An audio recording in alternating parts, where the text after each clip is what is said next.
Welcome to OpenRange. I'm your host, Gary Emineth. We're going to be talking to Dr. Rick Becker on economics. We've done a couple previous shows with him talking about F.A. Hayek, Road to Serfdom, and Frederick Bastiat. As you know, Dr. Becker took a lot of heat for his Bastiat group, and there were so many good things about Bastiat. As actually, Leader Dick Armey, Congressman and House Majority Leader, said he's one of the most brilliant minds that we lost at a very young age, so it's really too bad. So I think Dr. Becker was onto something, and he's always thinking about philosophical things, and he's got his own website up and some podcasts he's doing. We'll talk about that shortly, but we want to focus on Henry Hazlitt today. He has a book, Economics in One Lesson. We're going to talk about that. I think there's some very important things about fallacies and the way politicians use things to get us what they want, which for them is more votes.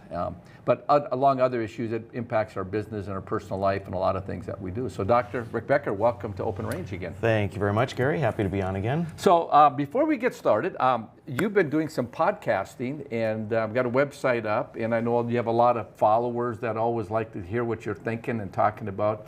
Talk to us a little bit about that so our viewers can kind of get tuned into that. Yeah, it's the podcast is called War, Divorce, or Federalism. It's WDF, and the website is you're seeing on the screen right now. It's WDF.show.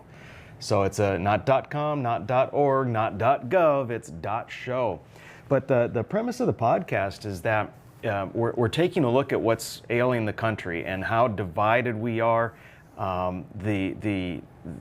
Just how acerbic keeps coming to my mind, but how we're at each other's throats, and why is that? And the reason, in my opinion, and the premise of the podcast is we are so polarized because of what's happening in Washington, D.C. It's a one-size-fits-all, top-down approach. It's not the way our founding fathers envisioned it, of 50 sovereign states doing their own thing, where you've got the only thing the central government was for was for very limited activities, all enumerated in the Constitution.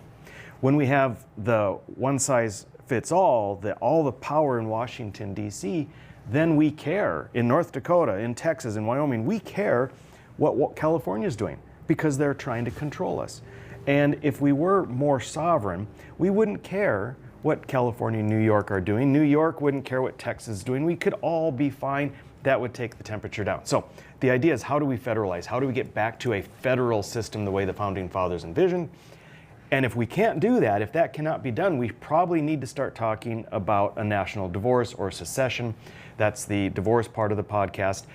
And if we are too afraid or resistant to talk about the possibility of national divorce, my fear is that we will then come into the possibility of civil war, the war part of WDF. So when you say divorce, what do you mean by that? I mean, are you talking about like North Dakota saying we've had enough federal government, we're going alone, or? Well, right. So a national divorce could be a secession. You've got, we've had episodes with Calexit, the California just seceding from the Union, Texas seceding from the Union. And they just want to go it alone, these groups of people, and they actually have a plan. You can also talk about national divorce in the sense of saying, you know what, this is not working, and so we would be better off if we were more like how the founding fathers envisioned, not such a huge, expansive nation of hundreds of millions of people, but smaller nations. And so you might have, for instance, the California, Washington, Oregon in Pacifica, and you might have a Midwest and a Southeast and a Northeast. And these would be then smaller nations that start off based on the Constitution. That's the idea. Now, a national divorce, Marjorie Taylor Greene really brought the term national divorce into popular terms and discussion because she brought it up a couple of years ago. She is saying what she meant was I think a divorce of the type of relationship that the states have with the federal government, and where the power is in the federal government. And to divorce that concept and create a new concept, it's actually not new, but to go back to the original concept where the power was in the states. That's what she's saying she meant by national divorce. And so maybe we'd call that a soft divorce. But there's many ways to look at it, and there are a lot of organizations across the country that are interested in seceding, whether it's from their state. You've got the east part of Oregon that wants to secede from the state of Oregon and move to Idaho. You have the north part of California that wants to secede from California, become its own state, the Jefferson County people. And then, like I say, you've got Texas. There's a movement in Florida. There's a movement in New Hampshire to secede from the Union altogether. So, well, you know, when I was party chairman, I would get these calls, and I have to say a lot of them were Ron Paul folks as I got to know them a little bit. And sometimes they would start out about North Dakota ought to secede because we got, you know, agriculture, we got energy, and blah, blah, blah. And I used to go, whoa, what are you talking about? This is like revolution stuff, you know. And in the last, and that's been 15 years ago, and it seems like, to your point, people are wanting to rethink what America is. And the concern I have is we become a California or New York City, like the socialists out there running for mayor, as opposed to what, you know, you and I would envision, you know, when the founding fathers had in mind. Yeah, well, you know, and that's the beauty of it, is if you have a state that wants to go more socialist, they can, and if you have a state that wants to be more conservative, they can. And then we see what Supreme Court Justice Louis Brandeis said, 50 laboratories. And so we can see, like, wow, what California did really was horrible for the people in California. We're not going to do that. And maybe California would look at North Dakota and say, wow, we thought they were stupid for these conservative policies. Look at how amazing they're doing. Look at the prosperity. Maybe we need to shift. So there's the Daniel Miller, who is the guy that is running the Texas nationalist movement, and the Texit. They want to break away. And he posed an interesting question to me. And that was, imagine that your state, so North Dakota will say, was already its own nation. Just imagine it's its own nation. It's trading with the other states, with Canada. Everything is in play. Knowing what you know about the federal government of the United States right now, if there was a vote, if North Dakota was a separate state, would we at this point in time vote to join the United States? And the answer is no. You know it's no. Yeah, with it'd be the, no. It'd with be the no. huge $37 trillion in debt and all the crap that's going on in DC, if we were already our own little nation, we would never join. So then that begs the question, if you would not vote to join right now, what is so different about voting to be removed? It's an interesting question. Well, you know, and I think there's a couple things. One is national security, which is important to have that in play. I mean, I've traveled a lot, driven 1 million miles plus, maybe 2 or 3 for all I know, but the whole idea of driving when you hit a state border and all of a sudden you go, oh, well, the highways change. They're not quite as good as North Dakota's, or maybe they're, you know, whatever. Oh, the speed limit's 80 here through South Dakota. Well, I guess now it is in North Dakota as well. But before that, you would find these things that America has gotten used to being very much the same, so you can transition between it. And so that national security thing kind of freaks me out when I start thinking about Russia and China and BRICS and all those kind of things. But well, you can't think about, people say, well, that's ridiculous, because they think of the United States and the size. North Dakota, as an example, you can pick any state. It's too small. It could never go it alone. Well, you know, think about Switzerland. Think about any number of the countries in Europe that are, you know, just fine. Now, they're moving in. They're going in the opposite direction of what WDF is talking about. You know, the European Union, and trying to and in Brussels getting more and more power and control over the individual nations. But you know, our founding fathers. I was just looking at a letter to the editor written in 1784, and it talked about the several nations, the several nations, meaning the individual states. You know, and that's how they really viewed it. They were individual nations that they just came together for instance, national defense. Yeah. You know what? Before we get into Henry Hazlitt, the thing I want to stay with this a little bit, because what's interesting to me is when you just kind of see the mindset of what the Biden administration, Obama did, you know, and North Dakota just pushed back so hard. And then, well, I'm a Trump guy. I like a lot of what he's doing, but this whole federal government that he's going massively pushing back against the liberals and what Obama and Biden did, if they come into power, it's going to be played back the other way around, and that whiplash is scaring the daylights out of them, because we are headed in a very dangerous time in our country as far as I'm concerned. So your point of those discussions probably are going to stir some concerns that people have in their mind. Well, it could be, but again, the government that's closest to the people is going to best represent them. It's going to be the best form of government. Or Jefferson said something on that order. If, let's just say, and I'm not proposing it, I'm not saying it's the best idea, but I'm saying it's worthy of discussion. Let's say North Dakota broke away, or let's say North Dakota, South Dakota, Wyoming, Montana, Nebraska. Maybe we even go all the way down and include Texas, so we have the Gulf of Mexico. If we broke off and formed our own nation, we are a people then that still can vote according to what we think is right, what we believe philosophically, tend to be more conservative, tend to be less government, tend to be more freedom. And so we would no longer be at risk for having a tyrant like Biden come in and shut down energy and allow illegal immigration. Then we'd be insulated from that. So based on your premise, the challenge we're having is that we had a civil war about 150, 60, 70 years ago, seceding, and so of course that creates a whole nother issue. Well, remember, Czechoslovakia just broke away into two nations very, very peacefully. This has been done many times. Estonia, Latvia, and whatever the heck the other one is, broke away from the Soviet Union. Lithuania, thank you. Broke away from the Soviet Union completely peacefully. So we're going to go to the break, and we come back. I want to pick up on some of that thinking that ties into politicians. Is Economics in One Lesson by Henry Hazlitt. You notice I got books in front of me.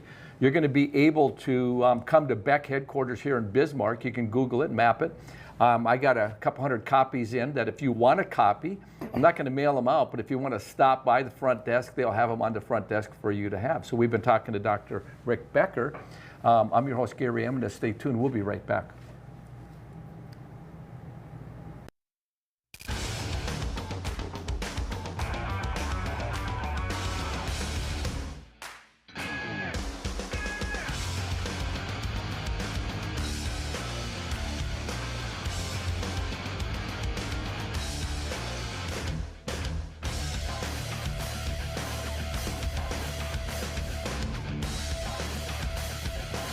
Stop out to our facility, Highway 22 South. Let us build a truck for you. Hello and welcome to the MHA Interpretive Center. It's the perfect stop along the Lewis and Clark Trail and the cultural hub of the Mandan, Hidatsa, and Arikara Nation. Nestled along the shores of Lake Sagagawea in Newtown, North Dakota, 1 mile west of the Four Bears Casino. You can enjoy amphitheater performances, art exhibitions, and educational workshops utilizing our Living Cultural Center. Enjoy some coffee, browse our gift shop, and learn about the original people of this land. Learn more at mhanation.com/interpretive center. Welcome to Arrowhead Cleaners. Newly renovated, modernized, and ready to make your cleaning needs hassle-free. From commercial and residential wash and fold laundry services to the latest in professional dry cleaning techniques, we are dedicated to your unique needs, offering alterations, fabrications, and even custom hat making. So whether you're a busy professional, a family on the go, or even a rodeo champion, Arrowhead Cleaners is here to take your things from messed up to dressed up. Now celebrating our 64th year in Arrowhead Plaza. Home on the Range offers a nurturing place for teens who may have just come from an unsafe or traumatic environment. Here, they receive therapy and education services centered around animals, and the surrounding nature provides opportunities for work, fun, and healing. Life skills learned at Home on the Range are carried with residents when they return to the community with new talents and a greater appreciation for themselves and others. Are you dealing with arthritis, nerve and back pain, dry skin, or superficial wounds, but found no relief? Give Stewart's Natural Health a try. For over 4 decades, Stewart's Natural Health has been helping people and animals with herbal and natural oil lotions, ointments, and creams with a mission to help you relieve pain and feel your best using the power of nature. Discover the safe, drug-free solution to your pain, guaranteed or your money back. Visit stewartsnatural.health today. West River Equipment of Mandan is here to help you maintain peak productivity in your operation. As an authorized dealer for many high-quality equipment lines, we have the new and used equipment it takes to make your farming, ranching, or construction operation profitable and efficient. West River Equipment also has the parts on hand and the experienced technicians in our shop to get your equipment back in action fast. Find what you need at West River Equipment on Old Red Trail in Mandan.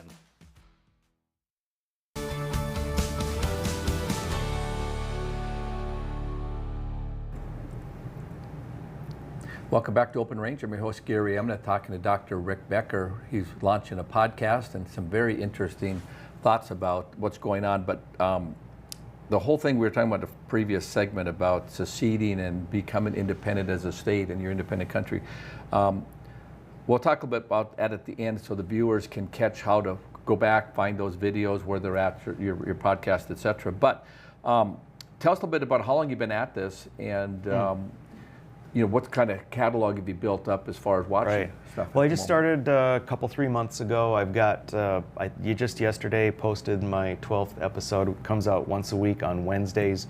It's on Spotify, it's on YouTube, and then I do a lot of social media posting on X and Instagram, Facebook, and whatever, but I forget. Oh, TikTok, did I mention that? Yes, so yeah, it's kind of crazy. But it's WDF.show, and that's the handle for a lot of them, or it could be WDF_show. But like I mentioned, Daniel Miller from Texit, we had Marcus Ruiz Evans from Collexit.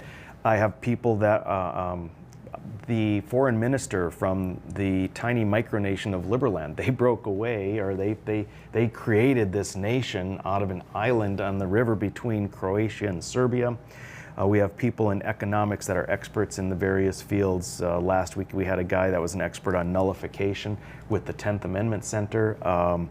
Yeah, it's been. I think it's real interesting. It's not very. You're not going to get like the screaming matches. It's mostly just about learning and discussing and kind of like opening people's eyes to where we're at.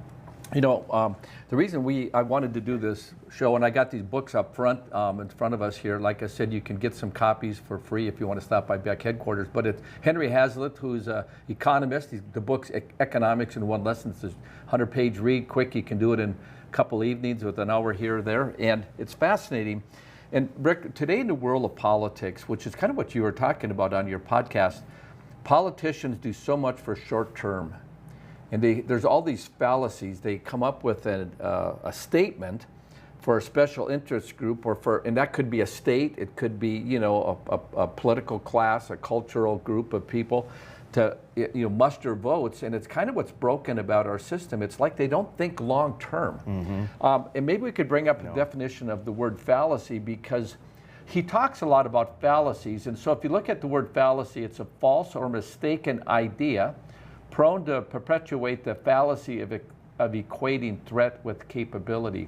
I mean, that is really laying it out there because of what they're wanting to do. And so Hazlitt, in his book, talks about these fallacies and talks a little bit about your perspective from Hazlitt's book before we drill down into some of these fallacies and how they apply to modern day. Mm-hmm. Well, if you recall, the first person we talked about was Bastiat, Frederick Bastiat. And he first really discussed the idea of fallacies. He talked about broken window fallacy, and he talked about the seen and the unseen, and meaning that politicians can say, oh, we're going to do this program or policy or direct tax dollars to this. And then they see what that does, but they don't see what happens then after that, or what happened to the group of people that wasn't included in the ones that were getting all the tax dollars. Where did the tax dollars go? What would the tax dollars have been used for? And so there's the seen and the unseen. Now, Henry Hazlitt, who came around nearly 100 years after Bastiat, and the very last time we talked about Friedrich Hayek, and Hayek and Henry Hazlitt came about roughly the same time. Ludwig von Mises is another one. There's really only a handful of these superstars. So it's not like, you have to learn about 100 people. But Henry Hazlitt does an amazing job of taking what Bastiat first started talking about with the seen and the unseen, with the various fallacies that elected officials are really, really prone to falling into that trap. And he makes it understandable. And so we talked about the law, we talked about the road to serfdom, books that people can read. If you or if your elected official is to get just kind of a basic good handle on all of the problems, all of the policies that come into play where these problems, these fallacies can affect good outcomes, this Economics in One Lesson, this is the book to read. It's easy to read. Recommend that your elected officials read it.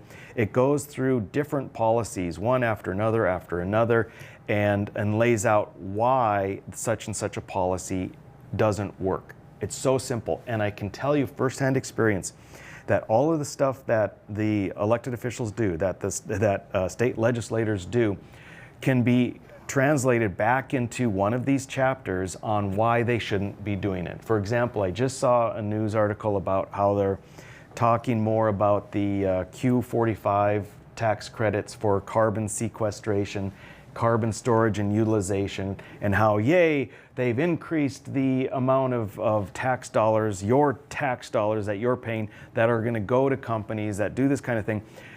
Henry Hazlitt, he didn't know about carbon sequestration, but he has the answer of why we shouldn't subsidize it, and it's in this book. Well, what's amazing is when you look at the way he approached fallacies, it's all those unintended consequences that they never think through long term. And I mean, I think if we just talk about the North Dakota legislature, you know, you served there for about a decade, right? Mm-hmm. And the idea that you got 1,000 bills coming at you, and you don't have time to process it, and so somebody comes in and says it'd be really great if you could help out this situation, and yeah, we got a lot of money, why not? But it continues to grow and it never shrinks back. And it just the growth of government continues, and that's the concern about the federal government with our $37 trillion we have today. But in Hazlitt's book, he talks to us about the broken window. Let's just take a couple of these fallacies and drill down on them. Mm-hmm. So you talked about early on, Bastiat talks about the broken window. Explain that to our viewers out there that think economics is just so over my head. But the idea with it is how we look at those things. Whether it's in our personal home, our company we work with, or company, state, federal government. Yeah. Well, yeah, broken window fallacy is the idea that where if some hoodlum comes along and breaks your window, that it's actually good for the economy because now the window needs to be replaced, and the money is going to go to the person who repairs windows. And this seems really abstract, but it is very relatable to how government does things and says, yes, this is a great idea. If we put money to this thing, and it doesn't actually increase the wealth of society overall, the societal wealth. For instance, replacing a window doesn't increase societal wealth because what you've done is spent money to get to the exact same place you were. You still have the one window. So Hazlitt points out, and prior to him, Bastiat points out that the unseen is what would the community have done if they didn't replace the window. That money would have gone somewhere else. So maybe it wouldn't have gone in the window fixer's pocket, but it might have gone in the guy who builds roads, or the guy who does something else, or the lady who does this. And society, the community, would have been better off. The wealth, the aggregate wealth, would have been better off because now you still have the window, which was never broke, but the money that would have gone to fix the broken window now went to something else. So the wealth of the community increased by that much. And it's a very simple concept, but when you sort of are aware of it, you can apply it when things come up.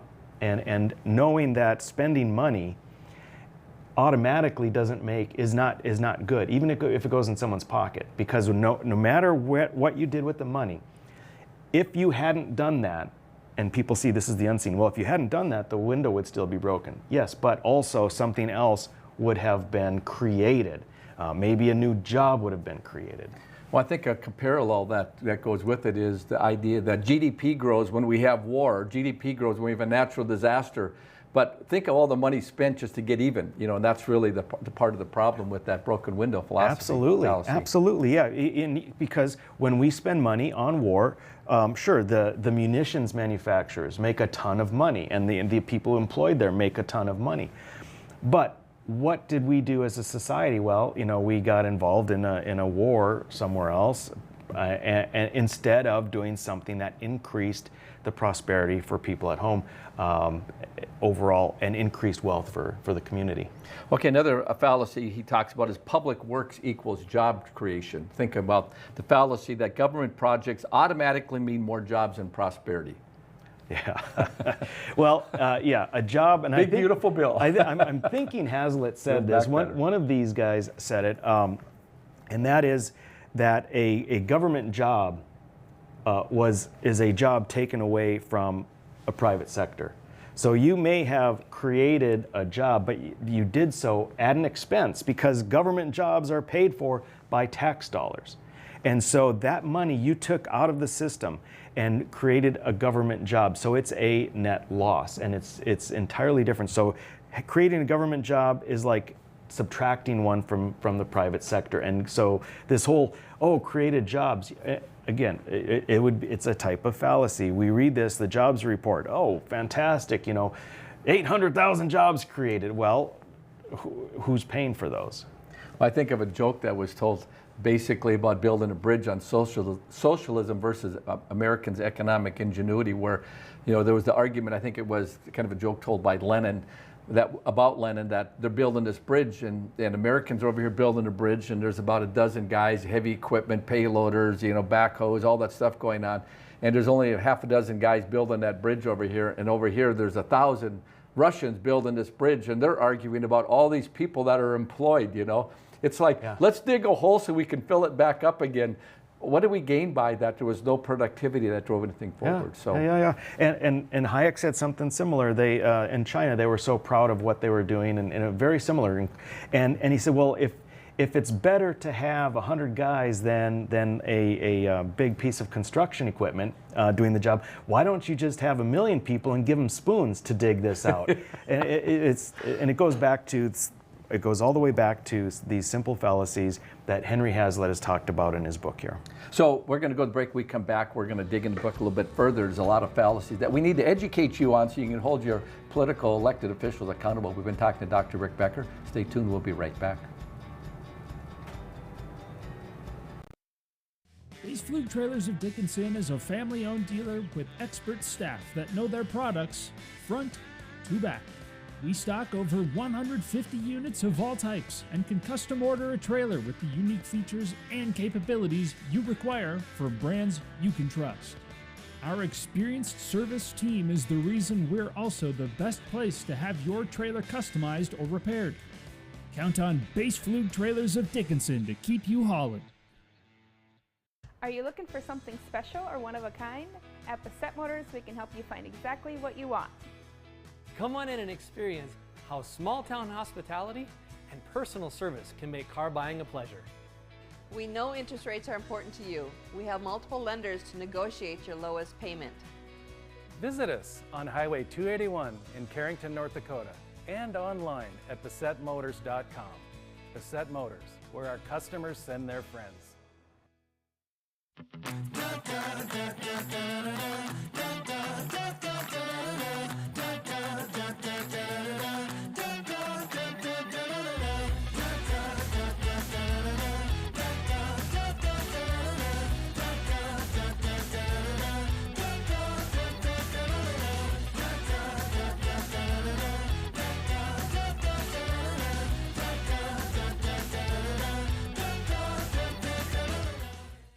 Yeah, U.S. Cattlemen is a member organization that each member has a vote in anything we do with policy.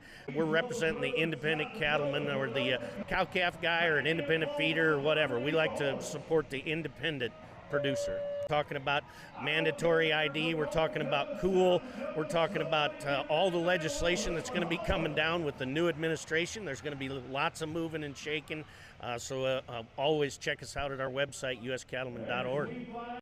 I'm $27,000 in credit card debt. Okay. You have to radically do something different, because if you keep doing what you've been doing, you're going to keep getting what you've been getting. Now's not the time to be doing math. The time to be doing math was when we didn't go into $200,000 of debt. If you are freaked out and you're stuck in these debt payments and you think it has to be a part of your life, it doesn't.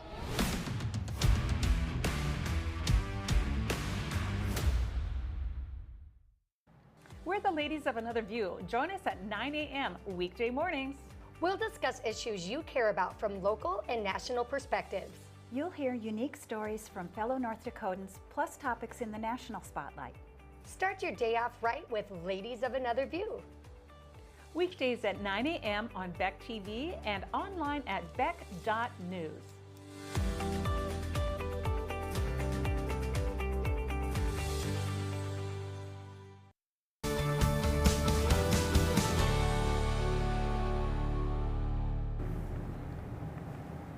Welcome back to OpenRange. I'm your host, Gary Emineth. We've been talking to Dr. Rick Becker. I've got some books in front of me, Economics in One Lesson by Henry Hazlitt. Stop by the Beck Studio headquarters here up on 923 Interstate Avenue, North Bismarck, and get a free copy. They're on me. So, Dr. Becker, part of it is the whole idea of fallacies and how politicians do stuff to get us thinking about it. We've gone down the road of talking about government spending in different ways, but let's talk a little bit about minimum wage and the whole idea of what they're trying to do is force minimum wage, shorter work weeks, government intervening. I mean, at the end of the day, if McDonald's wants to pay somebody $30 an hour or ask you to work 60 hours a week and you want to do it, why not? Right. But the whole idea, the government imposes these restrictions and it's all good for the worker. Talk to us about that. Right. Well, this is a perfect example of the seen and the unseen, and or the unintended consequences. Or Thomas Sowell talked about, he rephrased it in another way, but the same overall concept. The idea with minimum wage is that what you see is, isn't it great, this person who was making $7.25 an hour, as if anyone would actually work for that in North Dakota, but it was making $7.25 an hour, is now making $15 an hour. And so what you're seeing is, isn't that great? He or she has more money, they're able to be more self-sufficient and have a better life. The unseen is that what you've done is taken away the ability for the person working, the employer, and the employee to come to an understanding, a negotiation of what that person is willing to work for, and taken away the opportunity for some people. Because when an employer needs to pay someone above what they think that person's productivity is worth, they're diverting the funds that they have for overall labor, which means then they can't hire another person. Maybe they could have hired 2 people at $7.25, now they can only hire 1 at $15. That means one is making 15 and one is making 0.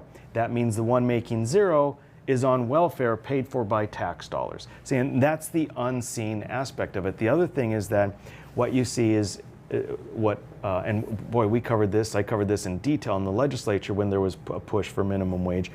What you have is, for the ability for the employer to pay a minimum wage that's higher, they have to do what's called wage compression. So what you used to be able to do is work your way up, and maybe you didn't make much, maybe you did struggle in the beginning, but you could stay with the company and start to really do well. With wage compression, they take that away. They take away benefits like retirement, contributing to retirement, because there's only so much that the employer can do with labor costs. And if you push it all in the front end, you cause these other issues for the employees that are there, and you cause unemployment because you can't hire as many people. Well, you know, what strikes my mind is, as a former supermarket operator and having grocery stores, you have a margin that, let's just say you're making 25% and operating costs are X, and you have 10% allowed for labor out of that 25% of your total sales. And so when you did that, if that's my number, if it goes up, either I'm going to raise prices, maybe the market will not allow me to do it. So then I begin to decide, well, I got to cut my payroll. And if I had minimum wage that was 8 and now it's 15, I only have so many people at the checkout line. So sometimes we think, well, it doesn't matter. They'll just charge a little bit more for those that buy more groceries. But at the end of the day, those unintended consequences, if you go into Walmart or these supermarkets today, you will see 15 lanes, but there's 5 open. Well, why is that? Well, it's because they have moved towards only so much payroll they can have. So as a consumer, unintended consequence, rather than me waiting in line behind 2 people, there's 10 people. And so industry then says, well, we got to deal with this. So then we have the other fallacy about technology is going to hurt the labor force. Well, if we just stay with my analogy, well, now we have self-checkout. So now, you know, I can go check out my own groceries. I'm proficient at it. I don't mind, frankly. I'd rather do it unless they got a big load. Yeah. Then I want to let them do it for me. But you know, the point of it is technology also frees up people to do other things and that become more profitable and productive to add to the bottom line, don't they? Yeah, and there's always resistance because the people that used to make whips for your horses when you're going to go by buggy carriage. whips. Yeah, buggy whips. My wife is a driver of horses. So that whole industry, went out of business, and it was terrible. And the people that were making those whips were very sad to have the new technology of automobiles come. But it created different opportunity for different. It's the capitalism's creative destruction is what it's called. And so with AI. Yeah, well, and that's like turbocharged concerns. But still, it will create more opportunity because of increased productivity. Let's pivot a little bit about government spending because, we talk about how government spending, helps stimulate the economy, it creates jobs that, probably didn't need to be created so they feel better about it. But the whole idea of over crazy government spending creates inflation.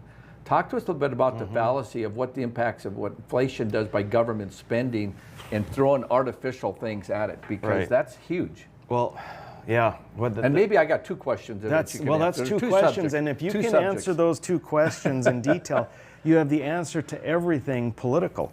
So there's 2 parts to that. One is government spending, the idea that government spending is smart and better off. When I was in the state legislature, we kept on hearing, these agencies, these departments are so ridiculous. They would give these sort of fake statistics, and they would say every dollar you spend on X, Y, or Z, whatever agency, whatever government program, return on investment is 80%, 190%, 300%. No matter how you spend money, as long as you're spending it, as long as the government is spending it on its various policies and programs, we are supposed to believe that it can have a return on investment way, way better than any hedge fund, than any other private investment whatsoever. It doesn't make any sense. And again, this goes to seen and unseen. When government takes our tax dollars and they spend it on something that they have this great idea, this is going to be so great for the economy, you have to ask yourself, compare how it allegedly is going to do for the economy versus if everybody just kept that money in their own pockets and spent it how they saw fit, because they would spend it in the economy. And instead of boosting some favorite industry that is tight with the legislators, that has great lobbyists, instead of spending in that industry, which maybe isn't the best thing for society, for our community, for our state, we would have spent it how we saw fit, and that is the best way to spend money in the community. So there is that part. Now, what's the second part of the question? Inflation. About spending, about how that's going to help our economy. Inflation comes about when there are more dollars available to go for the same products. And so when government, it has to do with money creation, and when government comes up with these ideas for, we need to do X, Y, and Z, we need to do all these big programs, and they cost so much money, and we're too chicken to actually say this policy is so important and we have to raise taxes for it, what we're going to do is just go further into debt. And so then they work with the Fed, which is another whole topic, but they work with the Fed on this scheme. And again, the Federal Reserve is a private organization over which we have no oversight. It's never audited. It is such a scam, created in 1913. So they work out this deal, this scam, where money is effectively created. And so we have a whole bunch more money that was created out of thin air, that's put into the economy, that's given to people like, wow, isn't this amazing? We have more money. But now you have more money for the same number of products, and that means people want them more. The laws of supply and demand go into effect, and that increases the price for all of these things. And it's like a cat chasing its tail. It just keeps going on and on and on. And that is in large part why we saw inflation during the Biden administration. It happened post-COVID with all the money that was dumped out. And frankly, We are $37 trillion in debt. And the question that I've had for a long time is, why haven't we been seeing horrible inflation for a lot more years? And I think the answer is that we didn't see the inflation, but what it took away was deflation. We would have, if we hadn't been spending so recklessly and going so deep into debt, we would have been seeing housing go down in cost, the price of food, the price of energy, the price of everything going down, down, down. So it would have been easier to get by. So you didn't have to try and figure out whether you could afford daycare or couldn't, so on and so forth. So it was hidden inflation. But that's the answer to all this scheming on, gosh, if government could just do this, and it's going to cost so much money, so we're going to borrow it, and it hurts us doubly because not only do we have inflation, but we have misdirected allocation of tax dollars. Well, you know, when you take that, let's just stay with that a little bit, the stimulus checks, and they were to some degree, well, we're just going to get it out there in people's hands. We're buying votes. We're allowing people to stay in their house or buy groceries. All that makes sense. You know, when you just, people need help. This is a bad time. You know, people are not working or whatever is going on with it. And the government can just print more money, and they just print more money. And I recall saying with my father-in-law watching television, they said, the U.S. government just spent $3 trillion on COVID checks to spend the economy. And he goes, where did that come from? I said, they just kind of made it up and electronically put it in the system, and that's what you're talking about, the Federal Reserve and what they do with that. They sent out those checks, which made people less inclined to want to work, so that decreased future production. It added dollars to the economy, so it eventually caused increased inflation, and it's a debt that is going to have to be repaid at some point in time. So we may say, hey, you know, whatever, that's okay, it was great to have that money. Well, your grandchildren are going to have to pay for it. You know, I hope you're happy. Well, I know it, you know, the whole Ponzi scheme of Social Security, and I mean, it all makes sense, but the privatization that would allow people to direct and be a part of it, and, you know, I've been paying in forever, and I'm finally maybe going to get a Social Security check here in about a month, which would be my first ever, but I'm thinking, what if I'd have put that into a private, those dollars, I would be getting triple of what I'm getting in Social Security. So we've been talking to Dr. Rick Becker, talking about Economics in One Lesson by Henry Hazlitt. Stay tuned, we'll be right back. Hey y'all, it's Trent on the loose. I want to tell you, Lady Blue and I, we got a lot of miles together, but you know what? You and I got a lot of miles together as well.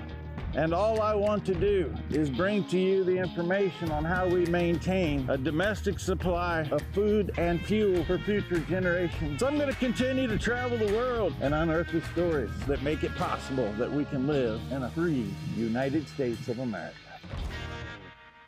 Welcome to Arrowhead Cleaners. Newly renovated, modernized, and ready to make your cleaning needs hassle-free. From commercial and residential wash and fold laundry services to the latest in professional dry cleaning techniques, we are dedicated to your unique needs, offering alterations, fabrications, and even custom hat making. So whether you're a busy professional, a family on the go, or even a rodeo champion, Arrowhead Cleaners is here to take your things from messed up to dressed up. Now celebrating our 64th year in Arrowhead Plaza. Are you dealing with arthritis, nerve and back pain, dry skin, or superficial wounds, but found no relief? Give Stewart's Natural Health a try. For over 4 decades, Stewart's Natural Health has been helping people and animals with herbal and natural oil lotions, ointments, and creams with a mission to help you relieve pain and feel your best using the power of nature. Discover the safe, drug-free solution to your pain, guaranteed or your money back. Visit stewartsnatural.health today. West River Equipment of Mandan is here to help you maintain peak productivity in your operation. As an authorized dealer for many high-quality equipment lines, we have the new and used equipment it takes to make your farming, ranching, or construction operation profitable and efficient. West River Equipment also has the parts on hand and the experienced technicians in our shop to get your equipment back in action fast. Find what you need at West River Equipment on Old Red Trail in Mandan. At Shots Crossroads, we make 8 gallons of homemade ranch dressing every day. So you can smother your dinner salad with it, dip those crispy golden French fries in it, and dunk your breaded chicken strips. You can even cover your... Wait, no. You can't put ranch on steak. Or can you? Shots Crossroads. Don't forget the ranch. Since 1980, Circle Sanitation has been providing exceptional waste hauling services to every customer, big or small. Whether you just need reliable weekly pickup, roll-off containers for major projects at home or the construction site, or your needs are somewhere in between, Circle Sanitation has you covered. We're a locally owned family business and currently seeking dependable men and women to add to our team. Wages are competitive and benefits comprehensive. Call us today or visit circlesanitation.com.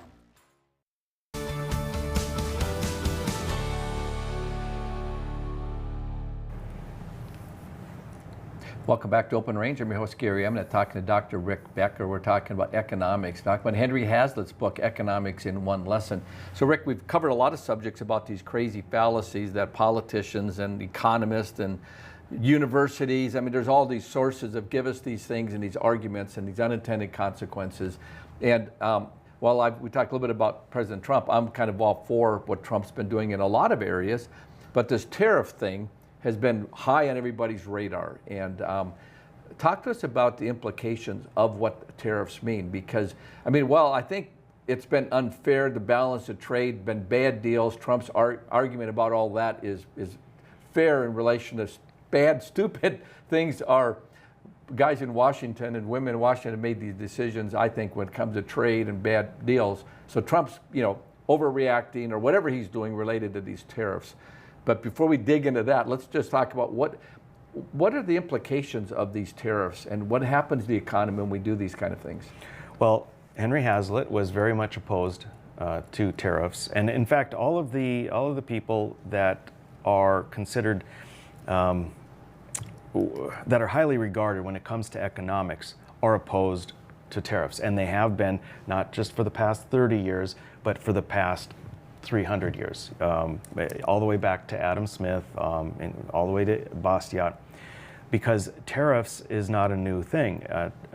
There was, before capitalism, there was something called mercantilism, and that is where you really were focused on these various industries and protecting the industries in your country.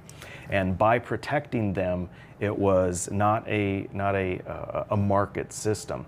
And therefore it was also not as productive, not as effective, not as prosperous. So yeah, I'm terribly opposed to tariffs. I find it really, really interesting. It's difficult because now that Trump is so obviously for them, what they say, it's the most beautiful word he's ever heard or something. Now, and then because Trump is in favor of them, a lot of people who might otherwise be willing to discuss, hey, is this a good idea or a bad idea, are just like, no, we're not talking about it. Tariffs are fantastic. And frankly, 2 years ago, most people didn't have an opinion on tariffs, and now, damn it, they have the best opinion, and no one's going to tell them otherwise. But a tariff is basically an import tax. And so the idea, and the way Trump proposes it, is that it's a tax on the country that's sending stuff over. And it's really not. The country's not, China's not paying for stuff. The people who are importing into our country are paying the import tax. And what they have to do then is increase the price of that product that they've just imported, because now it costs them a whole lot more. So now they have to charge more. The end result is that the person paying for the tariff isn't China, and it's not the importer, it's the person buying the product.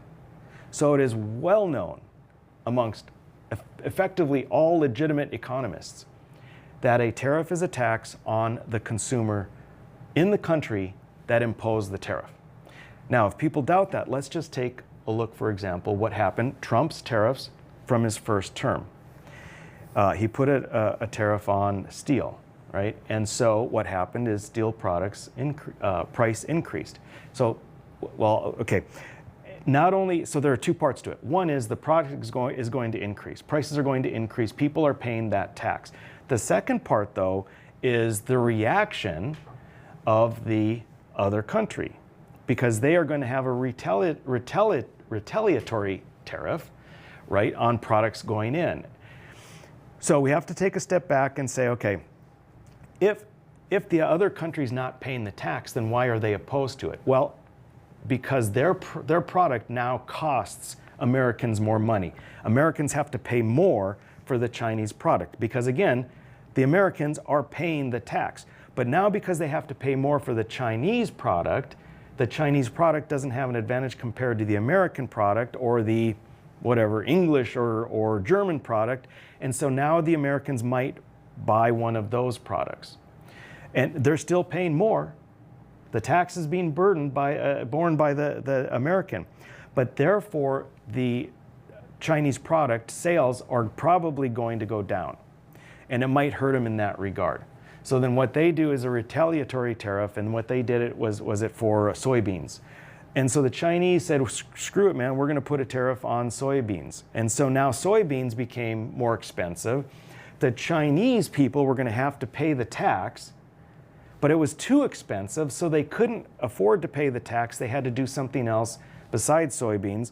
And so the farmers trying to sell soybeans were like, holy crap, I can't sell my soybeans. So then Trump said, well, great, what we're going to do is take $1 billion of taxpayer money and create this program to pay the farmers who couldn't sell their soybeans because the Chinese were angry because they sold less steel, which you had to pay for in taxes, and it goes round and round and round. So tariffs are a horrible idea.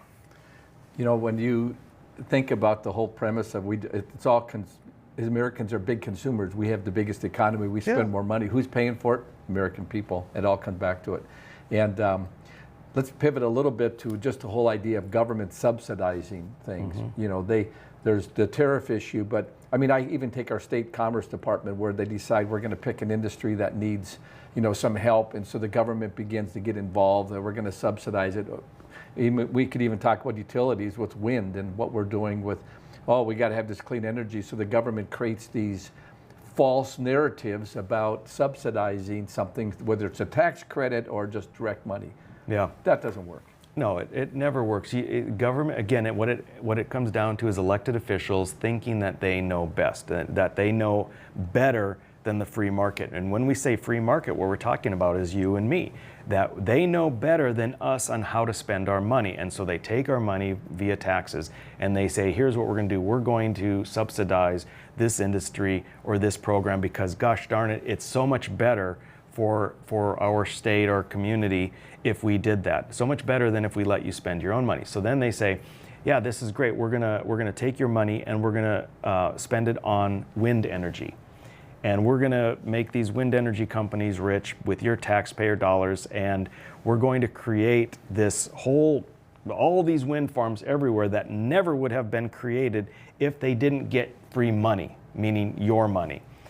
And lo and behold, what happens? Oh gosh, now we find out wind is not so great, it's not so reliable, but it doesn't matter because your taxpayer dollars were already spent. And the politicians, who are still in office, by the way, who were in favor of that, they just moved on to the next thing, CO2. And we're subsidizing that. And it's your taxpayer dollars. And then eventually we're going to see like, oh man, I guess we didn't need to subsidize that. It is politicians thinking they know better. And what the most important thing is, if you're going to elect someone new, elect someone who realizes they don't know better than the free market. They don't know better than the last 200 years of economists. In fact, they probably don't know squat about economics, and they should just rely on you to spend your money best, not these schemes. Well, you know, to just summarize this segment show before we go in and want to wrap up a little bit about your podcast again as well, and your on YouTube, etc. But the whole idea that politicians think short term. They aren't thinking of unintended consequences. They're thinking of solving something to help them to some degree, votes, whatever that may be, or protecting it for my state. Like I saw Grassley's doing this over wind right now in Iowa. He's reaching out to, well, he voted for the big, beautiful bill. He's opposed to it now because he's getting all this pressure from the wind. Politicians bend to that all so often, and they don't ever think of long term of the impact of it, do they? Yeah, and one thing, they don't think long term. And a lot of politicians do just think about getting reelected and looking good. But really what I found is a lot of elected officials, at least in my experience in North Dakota, they really want to do the right thing. They think they're doing the right thing. The problem is they haven't read economics in one lesson. The problem is they believe the lobbyist. And so, gosh, yeah, I mean, I'm being told by the government agencies, the heads of the departments that come and talk to me, I'm being told by the lobbyists that this is good for North Dakota. Well, I want to do what's good for North Dakota, so I'm in favor of it. Well, that's because you need to learn more about the unintended consequences, the unforeseen aspects of various policies. So again, folks, have your elected officials read this book. In fact, you should come in. Gary, is amazing that you got all these books for people to come in and get. Come in and get them free at Beck headquarters, and Economics in One Lesson by Henry Hazlitt, and so feel free to do that. And I want to wrap up real quick, so give people a little bit about your website again, your podcast, so they can find more about some of the things you're thinking about. Okay, so it's called War, Divorce, or Federalism, America at a Crossroads. And WDF, if you go to, the website is wdf.show. And it's on Spotify, it's on YouTube, and it's on the various socials. And it's a once a week podcast, video interviews that I conduct one-on-one. They run anywhere from, say, 40 minutes to an hour and 10 minutes. And it's with, I think, a wide array of very interesting guests. And yeah, some of them you show right there. I mean, really brilliant people, and we have fun discussions. And I think they're not only entertaining, but they're informative. Well, I think what's great about that, Rick, is people may not agree with you 100%. You may not agree with me 100%. My wife, will tell me that all the time with our home at home, the way I think about some things. But what happens is people need to get off the phone and just have it one way. They need to get in and look at educational stuff to get them thinking about things that are impacting their everyday life, aren't they? Yeah, yeah, and you want to get outside your bubble a little bit. I mean, how can you grow as a human being if all you're going to do is listen to the same 50 people on social media and stay within your bubble? And that's why with War, Divorce, or Podcast, yeah, you might think war and national divorce is the worst idea ever, but it's okay to talk about it and to learn and to figure out how we can avoid it. That's amen. I'd love it. I'm going to get on and watch those podcasts as opposed to watching something like my stuff on Netflix. But there's a lot of things on Beck you can watch and learn a lot of other things as well. However, stop by Beck headquarters to get a copy of Economics in One Lesson. We've been talking to Dr. Rick Becker on OpenRange. I'm your host, Gary Emineth. Thanks for watching.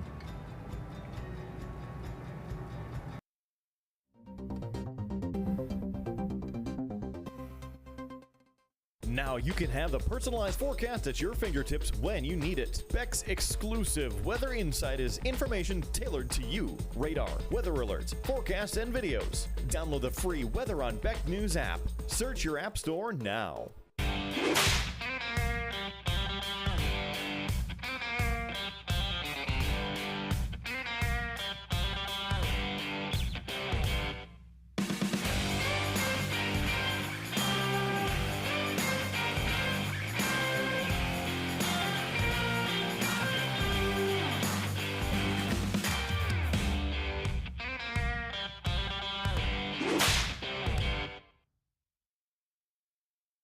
Hey y'all, it's Trent on the loose. I want to tell you, Lady Blue and I, we got a lot of miles together, but you know what?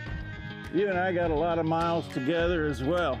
And all I want to do is bring to you the information on how we maintain a domestic supply of food and fuel for future generations. So I'm going to continue to travel the world and unearth the stories that make it possible that we can live in a free United States of America. Hi, I'm Scott Hennon, host of the What's on Your Mind program on Beck TV now. From Baker, Montana to St. Cloud, Minnesota, and everywhere in between. We're looking forward to having a conversation with you about what matters most. We're talking to newsmakers from members of Congress to the state legislature, and most importantly, the good folks that make up the great state of North Dakota, South Dakota, Minnesota, Montana. Every single day, you get a chance to tell us what's on your mind. And now you can watch What's on Your Mind live on Beck TV. Tune in 10 a.m. live for What's on Your Mind. I'm $27,000 in credit card debt. Okay. You have to radically do something different, because if you keep doing what you've been doing, you're going to keep getting what you've been getting. Now's not the time to be doing math. The time to be doing math was when we didn't go into $200,000 of debt. If you are freaked out and you're stuck in these debt payments and you think it has to be a part of your life, it doesn't.